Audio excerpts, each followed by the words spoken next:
Welcome back, my friend. I have already received word from Alphinaud. To think that Flame Marshal Huayu was the Garlean agent. I know not what to say. Together with Robon, Eline lent us much-needed aid at the time of our Order's founding. She was particularly passionate about the need to tackle the primal threat. When we discussed the subject, her eyes fairly shone with determination. Whatever else she may have been, I choose to believe that it was her true self with whom I spoke then. But now is not the time to dwell on such matters. I have an important announcement to make regarding our effort to defeat the Ascians. We shall begin as soon as everyone is assembled.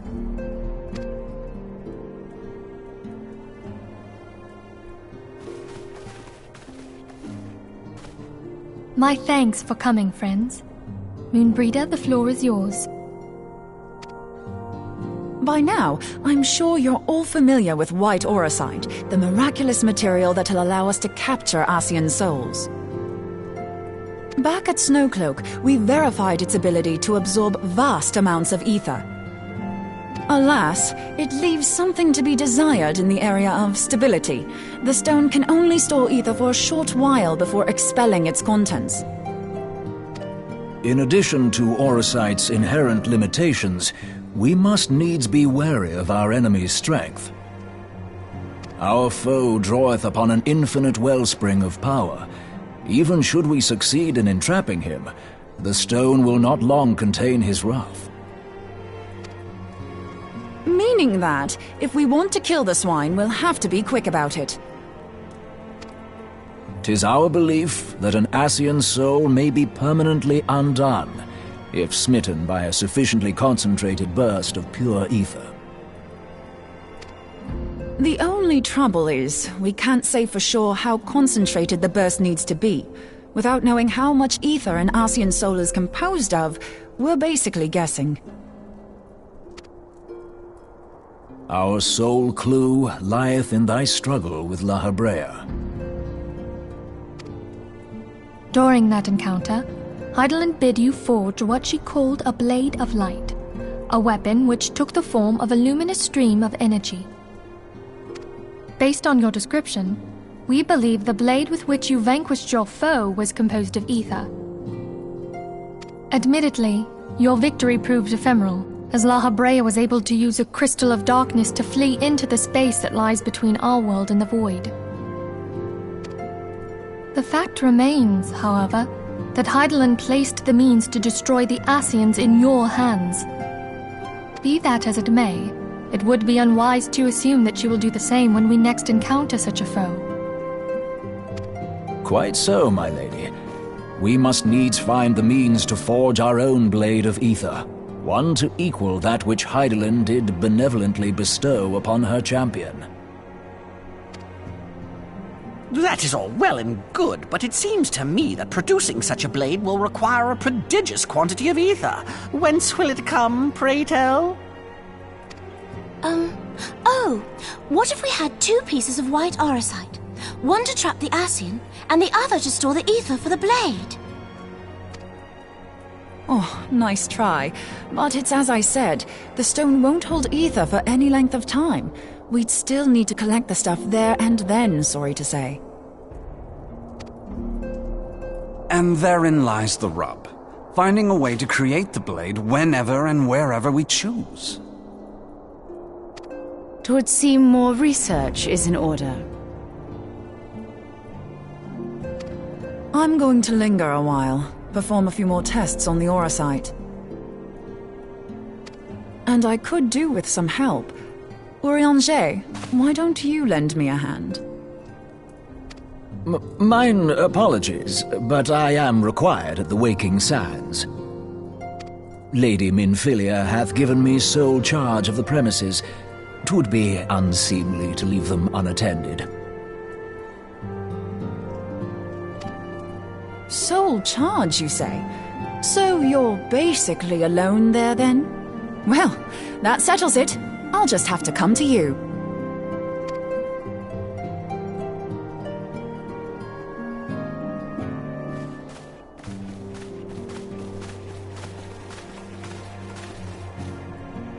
While you were afield, word arrived from the Charlian motherland. You will recall that a survey party was dispatched to investigate the incident at the Isle of Val. What they discovered was troubling, to say the least. According to the report, the Isle has been erased from existence. 'Twas as if a hole had been torn in the very fabric of reality. Aye, yet the mystery endeth not with the Isle's disappearance. It hath come to light that a number of scholars in various other locales were reported missing at a similar juncture.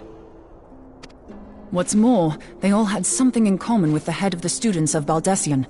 Every last one of them was researching a phenomenon called dimensional compression, or the rejoining as the ancient texts call it. I'll be damned if that's a coincidence.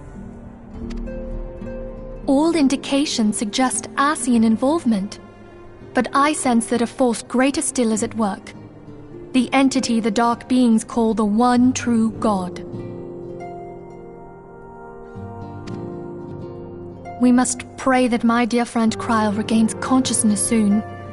If she bore witness to the Isle of Val's final moments, she may be able to shed some light on this mystery.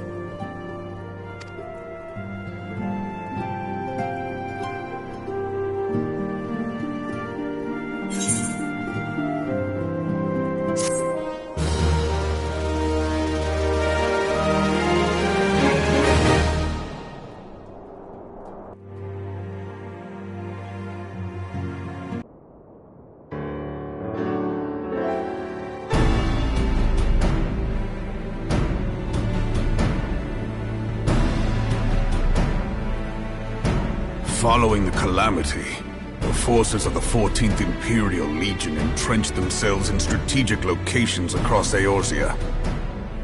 So swiftly did they accomplish this, it was suspected that they had received help. To think that it came from Huayu, my right hand. There is more. We have reason to believe that Huayu didn't deal exclusively with the 14th. She also answered to a higher authority in Garlemald. But this higher authority could not have been the Emperor. By consenting to the Media Project, Solus Zos Galvus showed himself to be more concerned about preventing the spread of primal influence than claiming Eorzea for the Empire. He would happily have seen the lot reduced to ash. We believe a number of high-ranking figures within the royal household were against the decision, but that they knew better than to oppose the Emperor openly.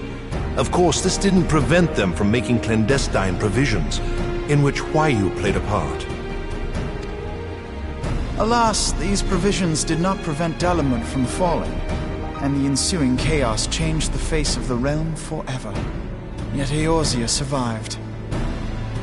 To all intents and purposes, the Meteor Project had failed, and the Empire was left to rue its lack of a decisive means to eliminate the primals. Until, that is, it stumbled upon the Ultima weapon. Even before the accursed thing was dug up, it seemed to me the 14th had the might to overwhelm our weakened armies. Yet they chose to hide behind their walls. Why? The Black Wolf was wary of making the denizens of Eorzea desperate, lest more primals emerged to bleed the land. The discovery of the Ultima weapon, however, emboldened him to resume his war of conquest in earnest. But there was one in Garlemald who believed that Van Belsar's actions were premature. One who stood higher in the Imperial Army's chain of command. He ordered the Legatus to halt his advance, only to find that the Black Wolf had slipped its leash, and that the 14th now acted alone. In a bid to bring Van Belsar to heel, he used the agent he had planted in Ul'dah prior to the calamity to undermine the Legion's efforts. A man who outranks Van Belsar, yet opposed the late Emperor's decision to annihilate Eorzea. This could only be the former High Legatus of the Garlean army, now known as Emperor Voris Zos Galvus. So he was Huayu's true master. But one of several in actual fact. We've learned that even as Huayu served the Empire's interests, She sold Imperial secrets to a certain faction in Eorzea. In so doing, she helped to maintain the status quo, thus prolonging the conflict. Considering who stands to profit from war, it isn't hard to imagine who her other masters were. 7 hells! You mean to say that she was a double agent? Triple, if you consider her services to Van Belsar and the new Emperor as separate. These pieces seem to fit. One aspect of the puzzle remains unclear to me. By whose will was the Marshal feeding intelligence to the heretics? And try as I might, I fail to see how aiding their cause would profit either her Imperial or monetarist masters. Could it be that another hand is at work here? If so, why you must be made to reveal whose it is.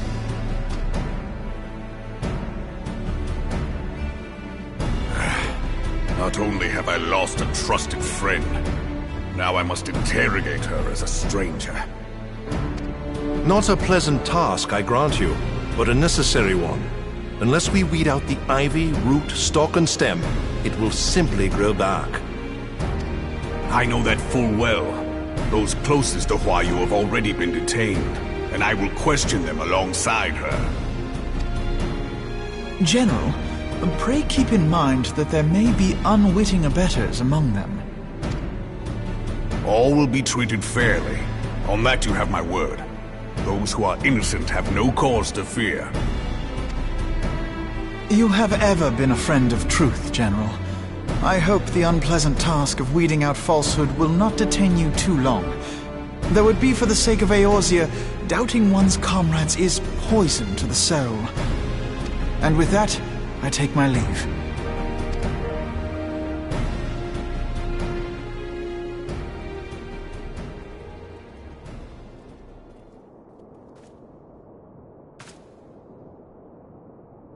All these years, I've been made to dance to their tune.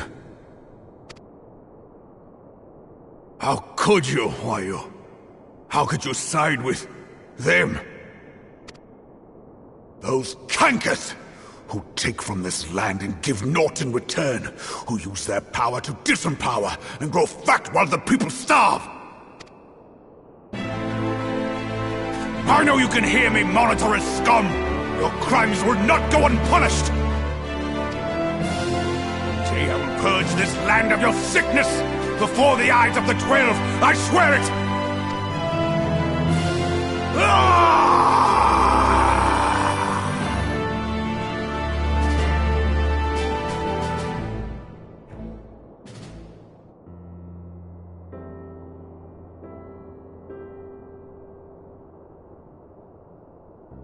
I shall have no further need of you this day. Your Grace.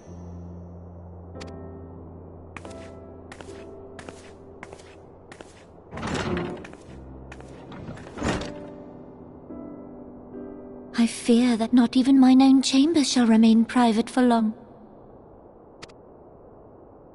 Has the situation grown so grim?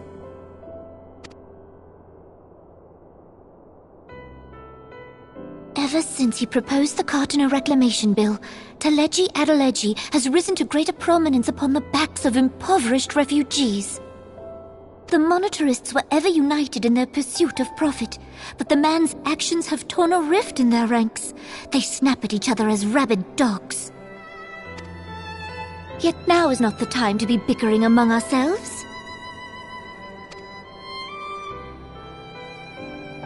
If this bickering is a threat to law and order, might you not have grounds to dissolve the Syndicate? Would that the solution were so simple, Admiral. Alas, mine moving to dissolve the Syndicate is certain to spark outrage among the influential merchant class, whom the Cabal represents.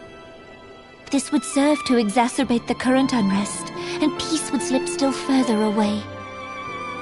Be they rich or poor, natives or refugees, all who reside in Ul'dah have a right to pursue happiness. It is the duty of a ruler to protect this right. If I am to perform my duty, I must needs tread warily. It would not do to make enemies heedlessly.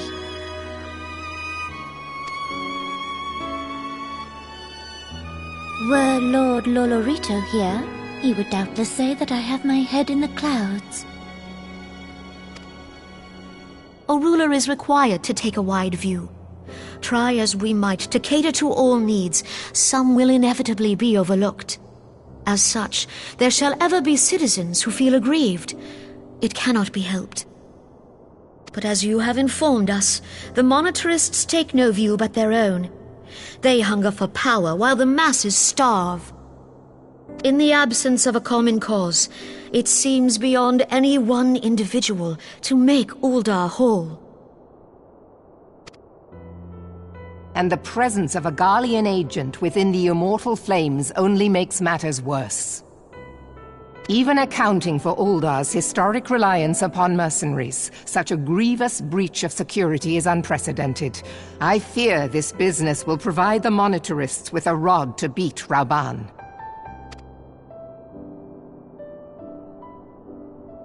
Eorzea can ill afford for the immortal flames to be dampened now. Ere long, the Garleans will turn their ravenous gaze toward our lands once more. If we are to resist their might, our nations must stand together. Yet for this to happen, our nations must be whole. Cannot be done to improve the situation in Uldar.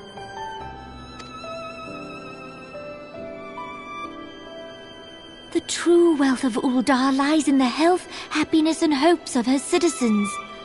Alas, the citizens shall never know these things, so long as their lives are ruled by the ambitions of the few. The monetarists claim to represent the best interests of the people, but in sooth they desire only to manipulate them for their own selfish ends. For the government to serve the people, it must be formed of the people. For Uldar to move forward, it is not only the Syndicate that must be dissolved. Nay, you jest. My friends, it was for no other reason than to make known to you mine intent that I requested your presence here. When I make my declaration to the people, chaos shall inevitably ensue. As the last monarch in the line of Ul, I make unto you this request. Help Rauban to preserve order and protect the people. Forsake them, and you forsake yourselves, for a strong Eorzea will ever have need of a strong Uldar.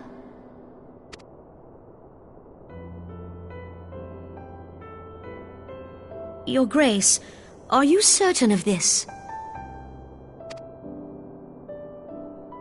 There is no other way. When the time is ripe, the nation shall become a true republic. Both royalists and monetarists shall cease to be. Uldar will no longer belong to kings or queens or merchant princes, but to her people.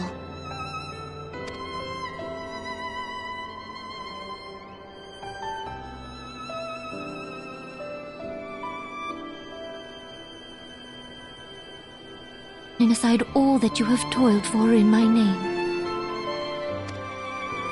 Beyond this gesture, I am powerless to help my subjects.